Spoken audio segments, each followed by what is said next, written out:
Convocatoria a reflexionar o para que ustedes puedan contextualizar qué es lo que me moviliza o qué es lo que hay atrás de lo que yo pueda decirles.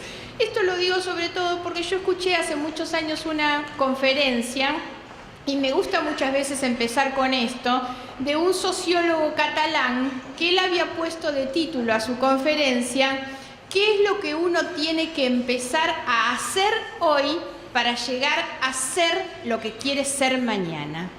Y me parece que esta es una reflexión de muchísima profundidad, porque en definitiva lo que uno tiene que hacer es asumir los retos y los desafíos de cómo uno lleva a la acción las cosas que piensa o que construye dentro de su análisis. Lo digo además porque nosotros vamos a tratar de compartir, porque después me va a gustar también escucharlos, el análisis de lo que nos está pasando. Y el análisis de lo que nos pasa no puede ser nunca una reflexión desde la pasividad, sino una reflexión que nos mueva a la acción. Muchas veces yo digo que esa es la característica propia de los militantes políticos. Y a mí me gusta también que me definan, mucho más que por los currículum, por esta condición. Yo abracé la causa de la militancia política siendo muy joven. Estaba en el colegio y sabía que lo que quería era dedicarme a la política. Y lo he hecho siempre pensando que la política es y debe ser una herramienta, la herramienta legítima para la representación en el sentido profundo y trascendente que tiene la representación popular, y también la herramienta de la transformación. Y los militantes políticos son, por definición, lo es la militancia, la acción deliberada de aquello que uno elucubra desde el debate y que nos lleva obviamente a salir todos los días. Militancia es acción y es compromiso. Y también leí una vez de un escritor chileno que decía: el militante agrega algo muy importante a esto que es el debate, la elucubración y la acción, que es el corazón. Es cuando uno define las cosas que quiere hacer también a partir de una decisión personal, de la convicción de aquellas cosas que a uno le movilizan y que uno quiere cambiar. Entonces, me parece que esto también es importante, y por eso quería empezar, para que tratemos de compartir y de contextualizar que esto no es un análisis académico, sino que en realidad son las cosas que todos los días, por lo menos a mí, y ojalá a ustedes también, nos llevan a pensar qué es lo que tenemos que hacer para llegar a ser, porque ese es el desafío. Para empezar, algunas cuestiones o líneas muy gruesas de diagnóstico. Y obviamente una visión que yo quiero compartir de la Argentina, que es una visión esperanzada, positiva, optimista de la Argentina. Creo en la Argentina porque creo en la gente, en sus actores, en los recursos y las capacidades que tenemos, en nuestras universidades, en nuestra clase media, culta, muy culta en realidad. La verdad es que tenemos una sociedad que nos obliga a nosotros a ser esperanzados y a ser positivos y optimistas en la mirada de la Argentina. Y para empezar a ser un poco menos agradable o simpática, digo que hay otro elemento hoy del análisis de la realidad que me hace ser optimista. Creo que estamos en un fin de ciclo. Y eso es un dato de la realidad que también nos mueve a la acción y que me despierta este pensamiento positivo de la Argentina. Creo que el tiempo que viene es necesariamente mejor al tiempo que estamos viviendo. Creo que estamos frente a un fin de ciclo y la sociedad va a sacar lo mejor de sí misma para elegir cómo construye el ciclo que viene, que va a empezar a partir del recambio presidencial que se va a dar el año que viene. Esto es un dato de la realidad. La Constitución impide un nuevo mandato, pero además nos hemos encontrado en los últimos días con el desvanecimiento del relato de boca de la propia protagonista. Cuando la presidenta días pasados empezó a hablar de su herencia, empezó a hacer un reconocimiento muy explícito de este fin de ciclo que les costó muchísimo reconocer. La verdad no es un fin de ciclo del que se hagan cargo porque quieren, sino porque no les queda otro remedio. Pero lo cierto es que hoy han entendido que esto es así y la presidenta empieza a hablar de la herencia del país que los dejo. Obvio, y esto va a ser materia de mi análisis, tenemos visiones muy distintas. Lejos de lo que el relato ha llamado la década ganada, Yo siempre digo que la década es ganada cuando uno mira los patrimonios, las casas donde viven. Para algunos, sin ninguna duda, esto ha sido una década ganada.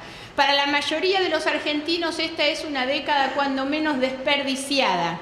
Desperdiciada en oportunidades cuyos costos terminan pagando los sectores más vulnerables, los sectores más pobres, que son los que tienen menos defensa frente a esas oportunidades que han regalado las oportunidades que son producto de las riquezas y las potencialidades que nuestro país tiene. Eso es lo que nosotros pensamos de esta década, aun cuando la presidenta nos quiere hacer creer. El otro día en un programa de televisión me preguntaban esto sobre la herencia que ella dice, vamos a dejar un país mejor, y en el mismo programa pasaban en ese momento algunas de las cuestiones vinculadas con la tragedia de Once.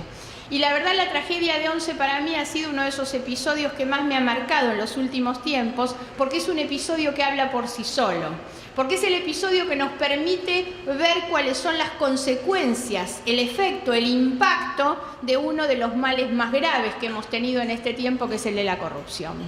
La corrupción, y lo ha dicho la justicia, una justicia sobre la que podríamos hablar y dudar mucho, pero que sin embargo ha tenido fallos extraordinarios en este punto, porque tanto en la justicia de primera instancia como en la de segunda, el fallo dice: el accidente es la consecuencia casi imposible de evitar de esa maraña de relaciones mafiosas entre funcionarios, empresarios y sindicalistas que desviaron los dineros para enriquecer sus propias empresas en lugar de hacer las inversiones donde tenían que hacerlas.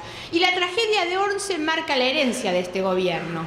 Marca la herencia de lo que significa una pérdida de institucionalidad gravísima, marca la herencia porque la corrupción de los funcionarios reemplazó el funcionamiento de las instituciones, y por sobre todas las cosas lo más grave es que lo marca con vidas. Porque la herencia de la presidenta, cuando uno mira tragedias de ese tipo, tiene que contarla en vidas. 52 personas menos solo por esa tragedia. Pero tampoco me quiero detener demasiado en esto. Lo que digo es que estamos frente a este fin de ciclo como primer elemento del diagnóstico de lo que estamos viendo. ¿Qué es lo que por lo menos yo veo atrás de esta situación? Porque además, cuando nosotros marquemos los déficits de este tiempo, al mismo tiempo vamos a poder empezar a hablar de cuáles son los desafíos. Yo creo que la Argentina tiene como parte de nuestra crisis de este tiempo una falta total, porque se han roto intencionalmente, no es casual, todos los ámbitos de diálogo democrático y de construcción de consensos. Estuve en estos días con una delegación de parlamentarios extranjeros que, cuando uno les cuenta que en 11 años de gobierno jamás la presidenta de la Nación dialogó con ninguno de los partidos políticos, nadie puede creerlo. La verdad, no hay democracia donde pueda sobrevivir un gobierno que no dialoga con los partidos políticos. Y cuando nosotros reclamamos, los propios de ellos dicen no dialogan ni con el partido de ellos siquiera, ¿no?